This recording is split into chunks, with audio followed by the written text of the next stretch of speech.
The most powerful woman in the city had spent 2 years and a fortune trying to make her own daughter smile again, and the little girl's face had stayed as still and closed as a locked door. Doctors, child psychologists, the finest specialists money could find. Nothing. And then, in the back corner of a toy repair shop nobody important had ever heard of, a broke single dad wound up a broken music box, and the girl who hadn't laughed in 2 years laughed. It was a small sound, barely a giggle, but it stopped her mother cold in the doorway because she had not heard it in so long she had almost forgotten what it sounded like. And the CEO, who had faced down boardrooms without blinking, stood in the door of my little shop and had to hold on to the frame, because her knees had gone out from under her at the sound of her own child laughing. What none of us understood yet was that the reason my broken toy reached that little girl when a fortune in experts had failed was tied to a grief of my own, and to a truth about that child that nobody in her expensive, worried world had ever thought to consider. But before I tell you why she laughed, do me one quick favor. If you have ever been the person the world writes off as small and unimportant, hit that subscribe button right now. This whole channel is built for the people who turn out to matter when it counts the most. Go on. I'll wait. Now let me back all the way up. Because to understand why a silent child laughed at a broken music box, you first have to understand a workbench covered in broken toys, a daughter of my own who taught me everything, and the smallest, gentlest kind of magic there is. My name is Sam Rivera, and I fix broken toys for a living. That's my whole job. I have a tiny shop wedged between a laundromat and a shoe repair place, and my window is full of the things people bring me. Music boxes that stopped playing, teddy bears with the stuffing coming out, wind-up tin robots from before I was born, dolls with a lost eye, model trains that won't run. I fix them all. It is, I know, a strange and dying trade. Most people, when a toy breaks now, just throw it away and buy a new one. But there are still people, more than you'd think, who bring me a broken thing with tears in their eyes, because the broken thing belonged to someone they loved, or to a childhood they can't get back, or to a child who cannot be consoled by a shiny replacement. And I fix it. I make the broken thing work again. It is the best job in the world, and it does not pay much, and I would not trade it for anything. Because I'll tell you what I've learned sitting at that workbench for 15 years. A toy is never just a toy. A toy is a container. It holds the love that was poured into it. When a child loves a toy, they pour something real into it, and it stays there, and when that toy breaks, it isn't the plastic and the springs they're crying over. It's the feeling that lived inside it. My whole job, the real job under the job, is not fixing plastic and springs. It's giving people back the feeling that lived in the thing. Most people never see that's what I do. They just think I'm the toy guy. That's fine. Let them. That, right there, is most of the story. Everything else is just details. I am raising my daughter alone. Her name is Lucy, and she is 9 years old, and she is the reason my little shop keeps its lights on and my heart keeps beating. Her mother, my wife, died when Lucy was 5. I'm going to tell you a little about that because it's woven all through this story, so hold on to it. My wife, Grace, got sick, and she was sick for a long, hard time, and near the end, when Lucy was 5 and frightened and didn't understand why her mother was disappearing, Grace did something I have never stopped being grateful for. She couldn't give Lucy years, so she gave her a thing to hold the years in. Grace had a music box, an old one, her own grandmother's, that played a soft, simple lullaby. And in her last months, Grace would wind it every single night and hold Lucy and hum along, so that the song and the safety and her mother's arms all became one thing in that little girl's mind. And Grace told Lucy that whenever she wound the music box and heard the song, that was her mother, coming back to hold her for a minute, from wherever she'd gone. She built her love a container, so that when she was gone, Lucy would still have somewhere to find it. When Grace died, that music box became the most important object in the world. Lucy wound it every night for years, and I learned, watching my grieving daughter with her mother's music box, the deepest version of the lesson my whole trade is built on. I learned that the broken things we carry are not really about the things, they're about the love we can't hold any other way. Remember the music box, it matters more than you know, so that's me. A widower who fixes broken toys, raising a daughter who taught me that a toy can be a way to hold on to a person after they're gone. Now, let me tell you how the CEO came into my shop. Her name was Diana Ashford. She ran an enormous investment firm, the kind of woman whose name is in the business papers. Sharp and elegant, and used to being the most important person anywhere she went. And I would never in 100 years have expected someone like her to walk into my little shop between the laundromat and the shoe place. But she did, one gray afternoon, and she was not alone. She was holding the hand of a little girl. The girl was maybe 7, beautifully dressed, and she had the stillest face I have ever seen on a child. Not sad, exactly, just closed, shut. A little face like a house with all the curtains drawn. She looked at my window full of toys, all those bright and funny and beloved things, and nothing in her face moved at all. And I felt something turn over in my chest, because I know a grieving child when I see one. I've raised one. I've been one. That closed little face was carrying something far too heavy for a 7-year-old to carry. Diana Ashford came up to my counter, and she was holding something wrapped carefully in a silk cloth, and she set it down and unwrapped it, and it was a music box. A very old, very fine one, clearly precious and clearly broken. The lid was cracked, the little mechanism inside was jammed and silent, and it looked like it had been dropped, hard, a long time ago. "I'm told you fix these," she said. Her voice was crisp and businesslike, but there was something underneath it, stretched thin. "I've taken it to 3 specialists, antique restorers. They all say the mechanism is too damaged, that the specific movement is too old and too rare, that it can't be made to play its original song again. One offered to replace the entire movement with a modern one that plays a different tune." Her voice tightened. "That is not acceptable. It has to play the original song, the exact original song, or it's worthless to me. Can you do it or not?" I looked at the music box. I opened it carefully and looked at the mechanism, and I understood immediately why the others had given up. It was badly damaged, and the movement was indeed very old and very rare, the kind you cannot buy parts for anymore. To make it play its original song again, I would have to hand-fabricate the broken parts, one at a time, matching a mechanism that hadn't been manufactured in 80 years. It was the kind of job that takes enormous patience and a particular strange skill, and almost nobody does it anymore because almost nobody can, and it certainly isn't worth the money. But I glanced at the little girl with the closed face, standing silent by the door, watching, and I understood that this was not about the money. "Why does it have to be the original song?" I asked, gently. And Diana Ashford's crisp, businesslike armor cracked, just for a second, and she glanced at her daughter, and she lowered her voice. "It was my mother's," she said quietly. "My daughter's grandmother. They were extraordinarily close.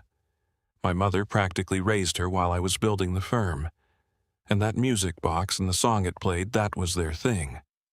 My mother would play it for her every night. It was theirs." She swallowed. "My mother died 2 years ago, and the music box was knocked off a shelf and broken in the same terrible week, in all the chaos. And my daughter," she stopped.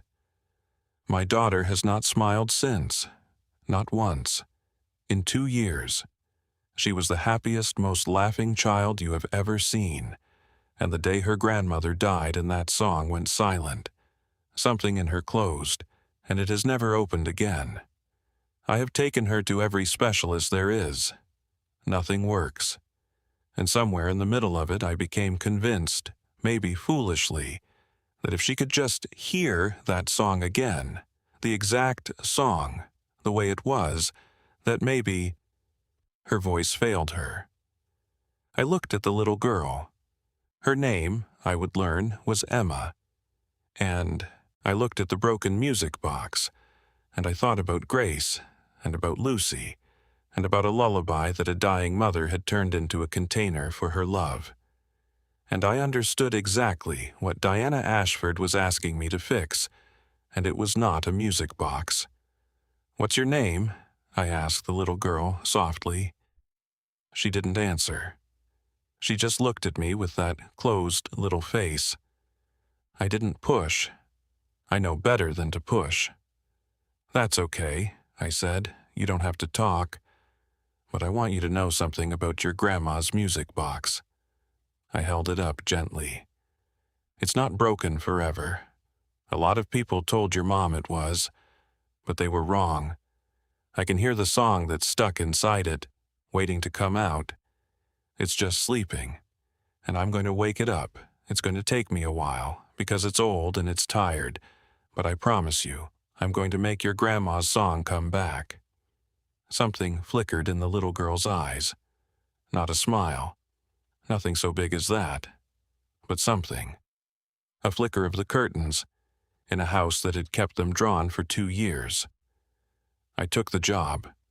I told Diana Ashford it would take time, weeks maybe, and that I couldn't promise, but that if anyone could bring the original song back, it was me, and that I would treat it like the most important thing in my shop, because I understood now that it was. She looked at me with a wary, exhausted hope, the look of a woman who has been disappointed so many times she's afraid to want anything anymore, and she left her mother's music box in my hands. And here is where the real story is, in the weeks that followed, because I did something I probably shouldn't have, something that had nothing to do with the repair I'd been hired for. I invited them back, not to check on the music box. I invited the little girl, Emma, to come and sit in my shop while I worked on it. I told Diana that the mechanism was so delicate I wanted to be able to test the song against Emma's memory of it, to make sure I was getting it exactly right, which was a little bit true and mostly an excuse. The real reason was that closed little face. I'd raised a grieving child. I knew that what heals them is not experts in offices asking them how they feel. It's ordinary time, in an ordinary place, next to someone who isn't trying to fix them, doing something real with their hands. I knew, because that is exactly what my workbench had done for my Lucy. Continued in the next part. So Emma started coming to my shop. At first, her mother would drop her with a nanny, and then, more and more, Diana started bringing her herself, rearranging a billionaire's impossible schedule to sit in a toy repair shop, which told me everything I needed to know about how much this woman loved her daughter under all that armor. And Emma would sit on a stool at the end of my workbench, silent, that closed little face, and she would watch my hands. And I did with her exactly what my trade had taught me, and what my own grief had taught me. I did not ask her how she was feeling. I did not try to draw her out. I did not perform for her or beg for a smile the way, I could tell, everyone in her life had been doing for 2 years. I just let her sit there, safe, in a warm little shop full of broken things being made whole again. And I talked, quietly, not to her exactly, just out loud, about the toys. I'd pick up whatever I was working on and tell it its story. This tin robot here, he's from 1958. Somebody loved him so hard they wore the paint right off his hands from holding him. See? That's not damage, that's love, worn into the metal. Or, this little bear came in with a hole right over his heart. Kid carried him everywhere. I'm not going to make the patch invisible. You know why? Because that hole is part of his story now. I'm going to fix it so it holds, but you'll still see it a little. A thing that's been loved should get to keep its history. I wasn't talking to Emma. I was very careful never to make her the point. I was just a man at a workbench, talking about broken things and the love inside them, asking nothing of the silent little girl on the stool. And slowly, week by week, I watched those drawn curtains flutter. She started leaning in to see the toys better. She started pointing, silently, at the one she wanted me to work on next. She began, in her own wordless way, to help, handing me a tool, holding a piece steady with one small finger.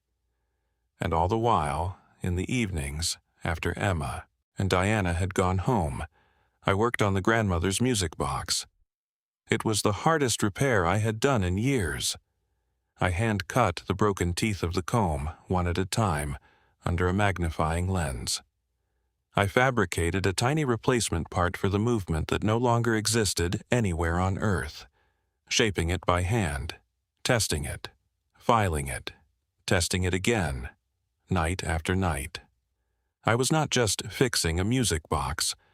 I was resurrecting a dead woman's song, the container of her love for a granddaughter who had gone silent when it broke. I understood the weight of it. I did not rush it. Some things you cannot rush. And then, one afternoon, weeks in, before the music box was finished, the thing happened that changed everything. And it happened by accident. Emma was on her stool, and I was working on a repair for another customer. An old wind-up music box, a cheap, cheerful one, nothing like her grandmother's, that played a silly little circus tune. I'd just gotten it working again, and to test it, I wound it up, and it started to play its goofy, jangly, slightly too fast circus song. And I don't know what came over me, but I picked up a little tin monkey I'd also just repaired, one that clapped tiny cymbals, and I wound him up too, and I held him up and made him dance to the ridiculous circus music, and I did a silly voice for him, the same silly voice I used to do for Lucy, and I made the little monkey take a grand theatrical bow at the end and topple over sideways off the workbench in the most undignified way possible. And Emma laughed. It was a small sound, barely a giggle. It escaped her before she even knew it was coming, the way a real laugh does. But it was a laugh. The first laugh in 2 years, at a silly tin monkey falling off a workbench, in a toy repair shop, on an ordinary afternoon. And I heard, from the doorway, a sharp intake of breath. Diana Ashford had just walked in to pick up her daughter, and she had frozen in the door, and she had heard it. She had heard her child laugh. And I watched this powerful, composed woman grab the doorframe to keep from falling down, and her free hand fly to her mouth, and 2 years of held-together grief and fear come apart all at once on her face. Emma, hearing her mother, turned, and for a moment I was afraid the curtains would slam shut again. But they didn't. Emma looked at her mother, and then she looked back at the toppled tin monkey, and she said, in a small, rusty, unused little voice, the first words her mother had heard her volunteer in longer than she could remember. The monkey fell. And she smiled. Diana crossed the shop and dropped to her knees and pulled her daughter into her arms and just held her, shaking, not saying anything, because there was nothing to say. And Emma let herself be held. And over her daughter's shoulder, Diana looked at me with an expression I will never forget. And I had to turn away and pretend to be very busy with the tin monkey, because I was thinking about Grace and about Lucy, and I couldn't have spoken if I'd tried. Later, when Emma was happily occupied winding the circus music box over and over, Diana asked to speak with me quietly. 2 years, she said. Her voice was wrecked. 2 years, and every expert in the country, and you did it with a tin monkey. How? How did you know?" So I told her. I told her about Grace, about my wife, and how she'd died when our daughter was 5, and how she'd turned her own music box and a lullaby into a container for her love so that Lucy would have somewhere to find her after she was gone. I told her that I had raised a grieving child, and that I had learned, the hard way, the thing all her experts seemed to have missed. "Everyone's been trying to make Emma happy," I said, "for 2 years, crouching down, asking her to smile, treating the not smiling like a problem to solve. And a grieving kid feels that. She feels like she's a broken thing everyone's anxious to fix, and that just makes the curtains close tighter." I nodded toward Emma. I didn't try to make her happy. I just gave her a place where nobody needed anything from her, where she could sit next to someone fixing broken things and see, over and over, that broken doesn't mean gone. That a thing can break and still be made to work again, and still keep its history, and still be loved. She didn't need a specialist. She needed to sit in a shop full of proof that broken things come back. I paused. The laugh came on its own once she stopped, being a project, and got to just be a kid next to a silly monkey. You can't chase it. You can only build a safe enough place that it comes out to find you. Diana Ashford wept openly in the middle of my little shop, and then, being who she was, she reached for the tool she trusted most. She reached for money. "I want you to work for us," she said. "For Emma, whatever it takes, I'll pay you anything. 10 times what this shop makes, more. Close this place, come work for our family, be whatever you just were for my daughter, full-time, name the number." And I understood it. It came from love and from terror, and from a woman who had only ever been able to trust the things she could pay for. But I shook my head. "I can't take that," I said. "Why not?" She looked genuinely bewildered. "You need it. I can see this shop barely gets by, and Emma needs you. Why would you say no?" "Because the second you put me on a payroll to be Emma's happiness," I said, "I become one more thing you bought to fix her. One more expert. And that's the exact thing that's been failing her for 2 years." I gestured around at the shop, the broken toys, the workbench. It wasn't me that reached her. It was this place, broken things being made whole, a shop where nobody wanted anything from her.